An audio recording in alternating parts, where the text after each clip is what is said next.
Yo everybody, it's your boy FBO Josh and welcome to another video. Today we're just going to do a recap on the Game Week 5 and my selection for Game Week 6. So if we move on to the team now and we have a look at it, as you can see we've had a good game week this week with a total of 79 points, which I'm very pleased with. I went the Haaland captain, even though I was told, oh, he's not going to do that again, malarkey. I trusted me guts. I went with Haaland captain this week. He's bagged a hat-trick, which was amazing. He's had 2 back-to-back hat-tricks on his points. There is some in my league who triple captain, so there is a bit of a difference in a minute, but we took our green arrow, as you can see. If we move down to the side here, I'm sure you boys can see it, we've took a green arrow on most of this stuff, and our overall rank has gone to a 1.2 million off a 2.2. So we have took quite a big W key this week, which isn't too bad for me. Obviously, we went down in the FPL Champs League. We've gone up in all the other leagues, including Man United 279,000. Obviously, it's been a bit of a week, to say the least, on my fantasy league. We can move on to this. Obviously, we've gone up. Triple captains used this week. Review the team on my brother's team. Look, triple captains used. It's okay. He's had a bit of luck. Game week rank 863. It's a massive boost, to be honest. 863 in the world and your game week rank is quite good, but considering you triple captain then. Because if he wasn't a triple captain, he would have been on the 83 point mark. So he would have been about 15 above me, 14 above me. He has got 37 on me, but I'm not worried because I've obviously got more players to play. Tony blanked, Rodrigo blanked, Sanchez blanked. If I go into my team, my Salah ended up blanking. Perisic blanked. You know, I've had 5 blanks again, but still coming up with a 79 pointer. Where if those 5 could have done more points, and I would have been sat on a good 100 pointer this week.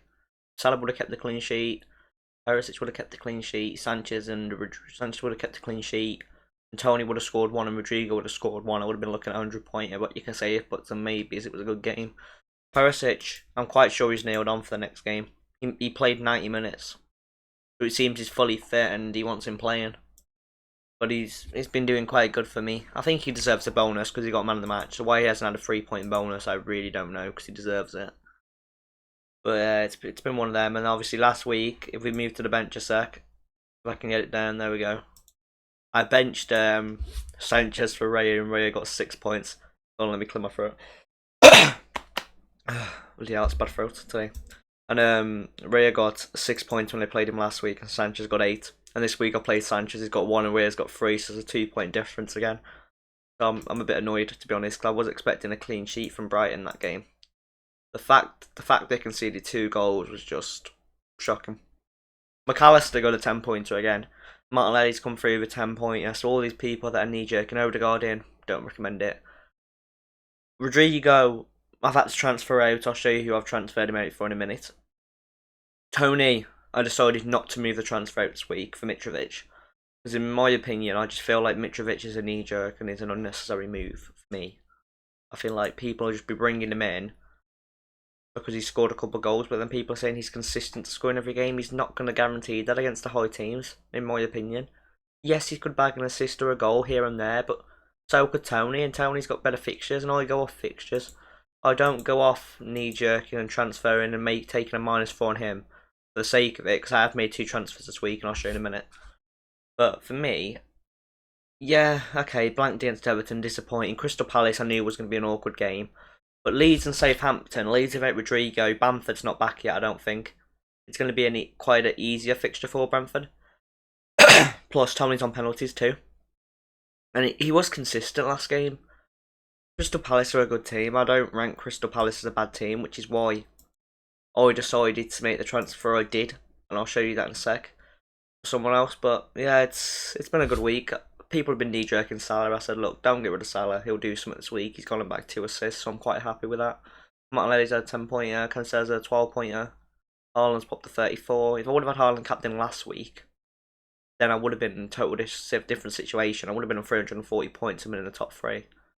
But that 1 week has obviously screwed me, which means if the 1 week they captain Salah and I have Haaland, for example, or the other way around, and one of them does better, then I'll make those points back, so I'm not worried about that.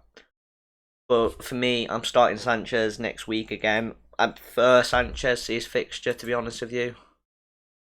Sanchez has, obviously, Leicester, but I just don't fancy Leicester as a team where I quite fancy Leeds to possibly score.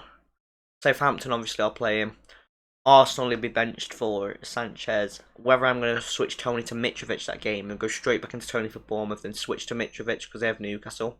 Mitrovic does game week 9, and then from that game week 10 he's solid. And I was getting 8 and then just roll because I'm going to not use that transfer 9 anyway. So I might just go straight back into Tony, get a goals, put Mitrovic back in week 10, and play my transfer off. But for a 79-point week, we have a game week rank of 772,909. We have an average of 58 in a minute, is the average, and we're looking not bad, to be honest, this week. I'm happy with my 323 points. Obviously, could be better, but I'm happy with it. And if we move on to the team, we'll do a team reveal now. This is currently what my team's looking at. I've made some transfers. So I've gone Trippier to Walker, just because I feel like, yes, Trippier played the full game yesterday, but he was still tugging at his ankle. He didn't look the same. Apologies. He didn't look the same for me. And I think Walker was looking attacking last game against Forest, and they've got Villa. So I fancy a double clean sheet and possible Cancelo assist or goal again. I fancy Perisic against Fulham, even though Mitrovic, I feel he could get a goal or an assist. He's gonna come through at some point. I had to switch Rodrigo to Gross. I did him before the price rise, so I've made 0.1 on him. But I need to make another 0.1 to actually make 0.1 because of the tax. But I feel he'll be good for me over Rodrigo, the next fixtures. Because he has got Leicester, Bournemouth, Crystal Palace. Those are 3 great fixtures. I've got 0.5 banked. So when these Liverpool and Tottenham fixtures come up, I'll ditch him for someone for those couple of games that have got good fixtures. And then I'll switch straight back into him for Brentford, Nottingham Forest, and then drop him again.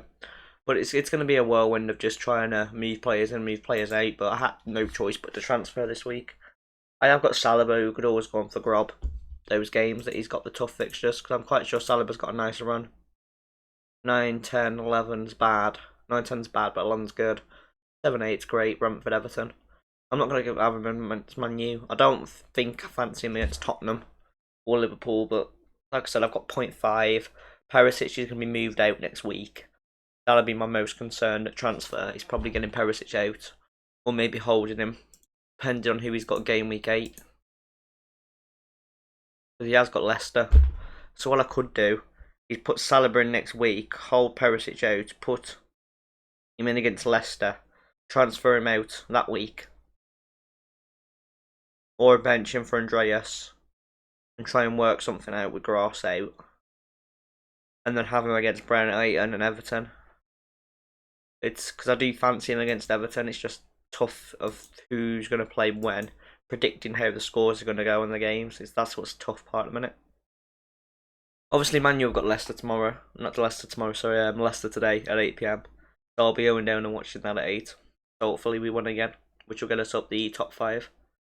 We're looking alright, to be honest, this season. I just hope we can keep it up. First couple of games were a bit shambles, but we've bounced back.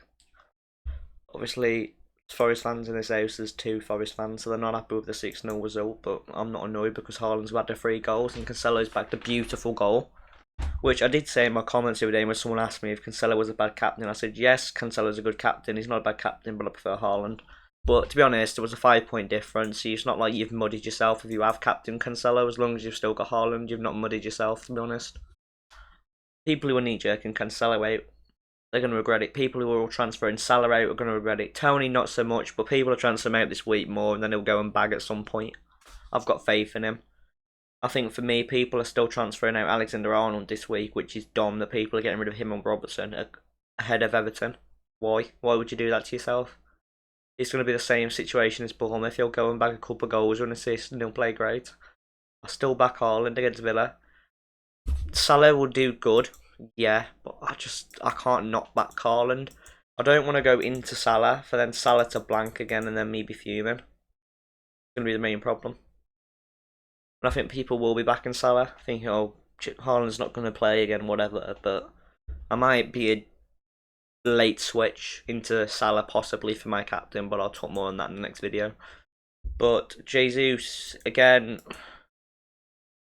He got a goal, so I'm not annoyed with him. He got a 6-pointer, which wasn't bad. Obviously, I am getting a bit at the stage now where I'm thinking, okay, he's had one haul, a 2-pointer, a 1-pointer, a 4 and a 6, so he's not done bad, but at the same time, this is what I need to look at. Like, you look at this and you think, okay, Jesus is still good, but then people annoy me because they'll look at Tony and they'll think, okay, he's really bad, but 8, 9, 8, 2, 1, that's still good. 28 points, he's just as good as Jesus on average, basically. Apart from that haul, like, he's done just as good. He's cheaper, got better fixtures. He gets in those attacking positions. He was unlucky to not score yesterday. Well, not yesterday, sorry, Tuesday. He was unlucky to not score, in my opinion. So I don't see why people are knee-jerking, mate. And Southampton as well. And the Bournemouth game week 9, why was you getting rid of him before the upcoming Bournemouth game? Like, I'll drop him against Arsenal for Mitrovic that week and then put him back in for Bournemouth. It's common sense. Like, you can't not have him in. Just people make me laugh. And then Grass as well. Like, I'll have him for the next 3 games minimum. So it's a minimum, that is. For me. Grass is great. Obviously, every team is below again, but my recommendations for this week, top 3 you need. And if you haven't got Haaland, obviously, you need to get Haaland in. Sanchez, great goalkeeper.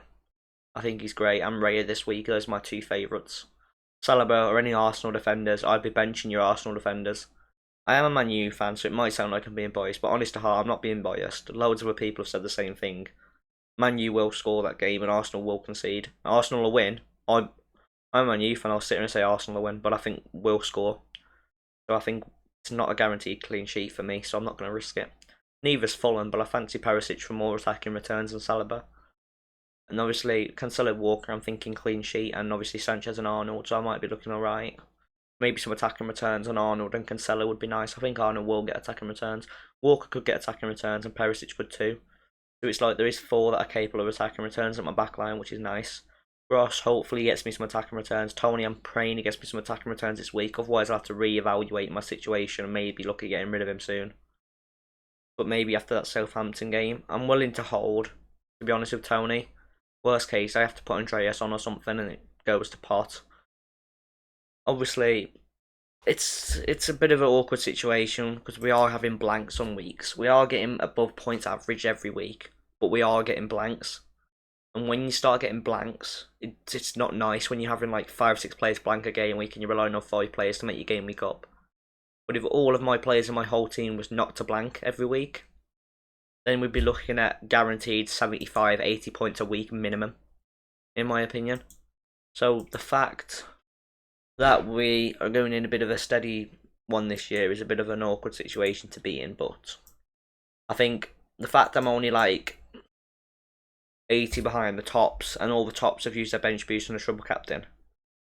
Like I said to my brother, you've used a triple captain. Yes, Haaland's got a hat trick, but the way I see it, we have a double game week. If Haaland has one easy fixture in that double game week, let's say he goes and scores 2 goals, the next game week he scores minimum 1 goal, 2 goal.